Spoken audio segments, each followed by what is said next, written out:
why being good at what you do is just not enough to keep you in your job. My name's Julia, as I said, and I help tech leaders to grow more engaged teams, to have better communication, and to influence in a wider arena. And so today we want to talk about, like, oh, right, I'm really good at what I do, but is that really going to be good enough? And well, when it comes to being a valuable asset in the company that you work in, and when good leaders make, well, one big mistake, and that is that they think that it's all about how much they know, the knowledge that they have, the technical expertise that they want. Is that you? Do you have a lot of technical expertise? Are you really good at what you do? Yeah, of course you do. But the problem is if we rest on those laurels of, oh, I know how to do things and I know what to do, that makes us run the risk of actually being seen as not the leader, but as the doer. And because people want you to do stuff, they don't want you to make decisions because you're too busy doing. Okay, and what that means is that you can get frustrated. It means that you can end up a bit like this. There you go. Hiding in the weeds, this beautiful thing, this beautiful talent, but actually you're not seen as a strategist, you're not seen as a leader, you're just a resource user and a job to do. And it means that probably you might not get promoted, or if you do get promoted and you are in that leadership position, then you are perhaps not feeling like you are heard, and you are not able to speak up in meetings in the way that you want to, and your voice isn't heard when decisions are being made. And if you want to influence more people, then just being good at what you do is just not enough. We have to create conscious collaborative impact, is what I'm going to say. That's the words of the day. Because when you create conscious collaborative impact, that means that you are conscious of how you show up, the impact that you have, and that you are working with people to engage your teams, to grow your results through being able to communicate better. And that's what we want to do. Because what we really want is this. We need to be here like a giraffe with a head above the weeds and a head above all of that rubbish, and to be visible and obvious, inspiring people, and to be relevant to into the environment and to the people. So if you're speaking at board level, that you are able to speak at that level and people are interested. And so this is why this is so important, because if you're not able to speak up and lead and communicate and have the impact that you want, then you won't be able to influence at that level. So you'll get left behind. So, well, what do we want to do about it? Well, I want you to look at these things here. Just think of it as a scale. Is that quite often, like that deer in the weeds there, is we're down at the bottom level here. We're down in invisible. But if we're not invisible, we maybe are visible, but we're kind of ignored because people don't have to listen to what we say because we're not commanding that interest, let's say. So we're ignored. And then at best, well, when we do say stuff, people they listen to it, but they think it's irrelevant. But what we really want to do is get to that top level of, well, actually, I'm interesting and I'm inspiring people. And as leaders, what we want to do is move away from this invisibility up to this inspiring, so that people are actually waiting on our every word. Well, not every word, but waiting for us to give our opinion or to inspire them, and so that they can go and be the ones who do, and you be the one who actually is building strategy and sharing and encouraging people to come with you on the journey that because you've got all that information, you have all that knowledge, but we want to use it in a different way. So of these 5 outcomes, what we want are the top 2, really, I would say, which is interesting, inspiring. Okay, but how'd you get there? I hear you cry. And if you're listening to this live, do say hello, by the way, because it's always nice to have some feedback. If you're listening, then let me know. And so I want us to look at this diagram here. And in the middle of this diagram, what you can see is inspiring communicator. And if you imagine that the triangle in the middle is your outcome, that's what you want. And unfortunately, what we've got on the outside is probably perhaps uninteresting, as we said, unremarkable and unknown. Those red areas there, uninteresting, unremarkable and unknown. And instead of that, what we really want is not uninteresting. We want relevant and interesting. We want not unremarkable. We want positively impactful, and not unknown. We want confident and connected. But that doesn't always happen when we're technical experts, because we have not. We probably haven't studied it. We probably haven't had lots of training courses on it, because we focus on being good at what we do. Hello, Katie. And so we are unknown, uninterested, and unremarkable. We want to be relevant and interesting, positively impactful, and confident, connected. And on the outside there, these are the areas that I believe are the route to being just that, an inspiring communicator that can engage those teams so that you are productive and you are going to be an asset to the business. So first of all, let's look on that top left-hand side there. The first one is this: articulate your value. And if you don't do this, what happens is that people don't see why they should even listen in the first place. They're not interested because you aren't giving them what your value is. Maybe you don't even know what your value is, and you can't put that out there. And a lot of what we're talking about here is about understanding what you believe to be true in the world that you live in. So if it's in tech, or what do you believe in your environment, and being able to articulate those beliefs and sharing those beliefs and inspiring people. Now, if you don't do that, nobody's going to be listening. The next one, raise your focus, is because what happens if you don't raise your focus is people who know a lot tend to give too much. They are in the weeds of everything. They give all the information, and people who are not those technical experts can't digest that, and therefore they don't listen.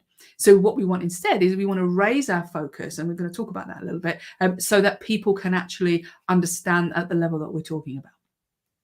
Then the next thing is well, if we don't get buy-in, the next one up there is that people are not really seeing the what's in it for me. They don't understand, why should I listen to you? And therefore they're not prepared to listen to you because they haven't found a reason to do so. And so when we want to be an inspiring communicator, one of the really big things is, before we tell them all the detail about what we want people to do, they need to know why they should listen. What's in it for me? Excuse me. Okay, let's move on to the right-hand side. Positively impactful.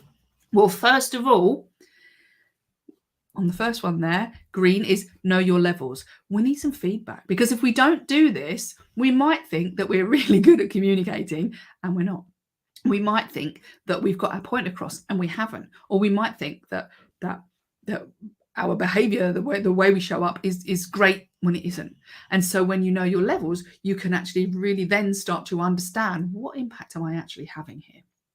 And you wouldn't believe how many people don't like asking for feedback. It's one of those things. It's a little bit tricky sometimes, because we only like to hear the good things, but actually some of those things that we really need to hear will help us to improve. The next one there says design your impact. Well, like I said, once you've got that feedback, what are you going to do with it? Then we need to be able to design, well, how do I want to show up? How do I want to communicate? What do I want people to do? What do I want people to feel? And therefore we need to design that impact.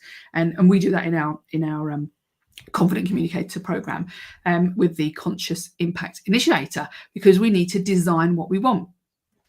And then the third one there, if we don't do this, then we might have really great ideas and we might really know what we want to do, but we're not speaking up and saying it, in which case nobody's hearing it. And therefore we need to speak with confidence. And if we can speak with confidence, then people will have confidence in us. They feel secure that we are speaking with confidence. So we need to work, how do I actually speak up and get that confidence I need? Having articulated that value, having known what I want, what I stand for, now how do I speak with confidence? And then down the bottom there, where we want to be confident, connected, and those three green areas are, how do we do it? Well, first of all, connect with your audience. If you don't know who's in the room, and I don't just mean that you know Bob's here, I mean that if you don't know what is going on for Bob, how does Bob communicate? What is he all about?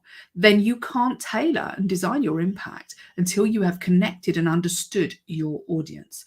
And so when you do this, what it means is people feel heard, they feel listened to, and therefore are more likely to listen to what you've got to say.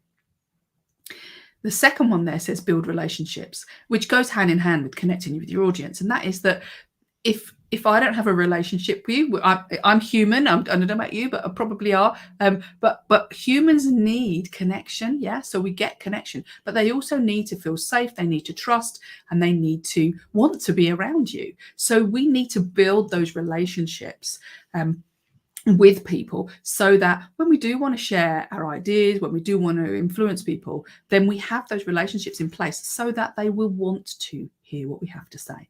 And if we get this right, it means that we have a much easier time putting that point across, because people are willing to listen in the first place.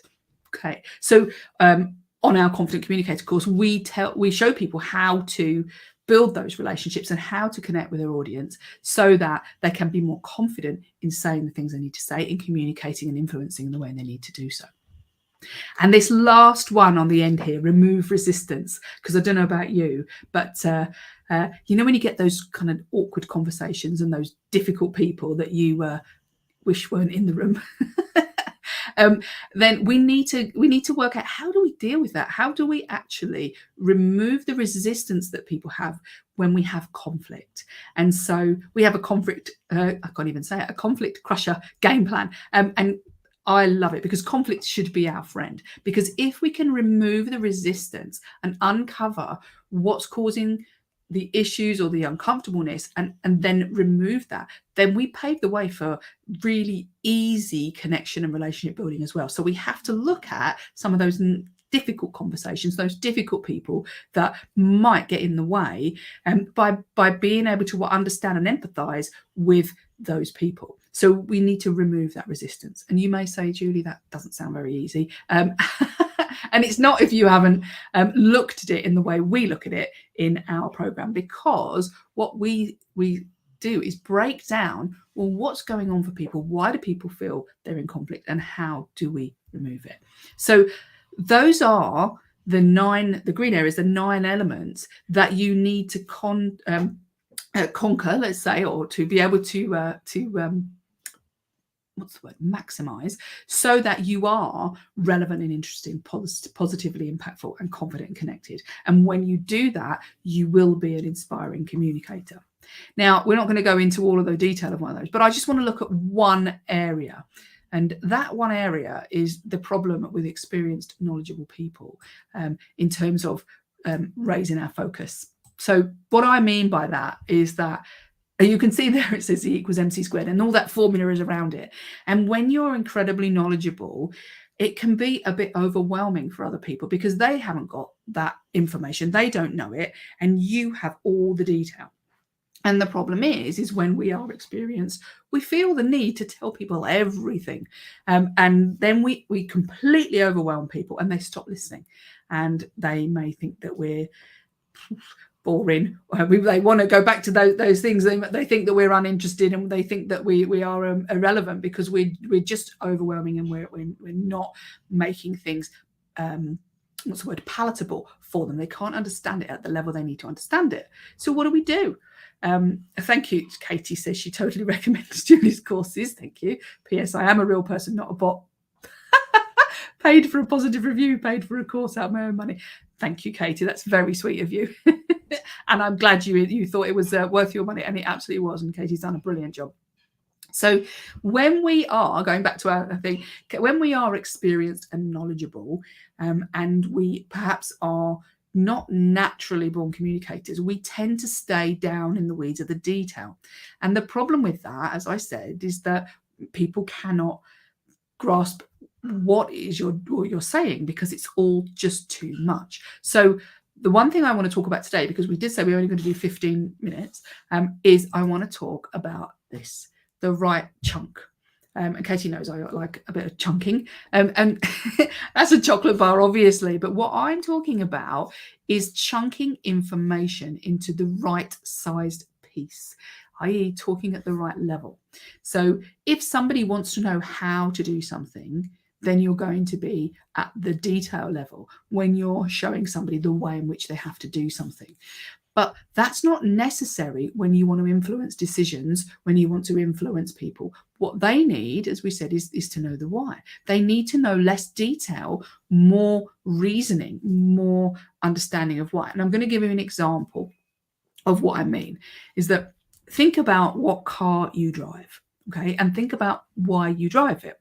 So I'm just looking out of the window at the moment, and behind this computer, and there's an Astra and a Zafira, two cars by Vauxhall. Here you go. I'm not getting paid by them, but they do two totally different things. Okay, so my husband would say, well, that Astra there, it goes faster, it's more comfortable, and it's got heated seats, and it's got all sorts of bells and whistles. And the Zafira, it doesn't got that stuff. It doesn't like it. So we can argue all day which car we're going to take.